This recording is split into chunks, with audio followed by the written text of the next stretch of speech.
plus, ça faisait des mois et des mois que vous nous disiez que déjà le soutien à la Palestine, c'était déjà antisémite. Donc, évidemment, le truc Epstein, ça n'a pas ajouté grand-chose. Puis c'était relativement incompréhensible pour le commun des mortels. On peut dire qu'il a flirté avec l'antisémitisme dans ses propos qui déformaient les noms. Ça, c'est typiquement, il n'y a pas d'excuse.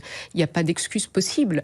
Mais on voit bien ça n'a qu'en pas effet, joué, en tout ça cas, n'a pas joué, sur ça le n'a vote pas des joué électeurs. contre lui. Ce qui s'est passé pendant cette campagne et un certain nombre de sorties de Jean-Luc Mélenchon, eh bien tout cela n'a pas empêché les électeurs de mettre un bulletin insoumis dans l'urne. Ensuite, après avoir constaté, dépité, la percée de la France insoumise, il a fallu s'attaquer à la question des alliances à gauche. Et c'est ça qui a vraiment pris beaucoup de place dans l'entre-deux tours. Et oui, parce que les socialistes, normalement, ils étaient d'accord sur Mélenchon, il est antisémite, il est violent, il a brutalisé le débat public. Normalement, ils disaient oui à chaque fois à ça. Mais dans tout un tas de villes de France, contraints et forcés par les bons scores des insoumis, ils ont parfois été obligés de faire des alliances. Alors qu'à eux aussi, on leur avait dit de plus faire ça.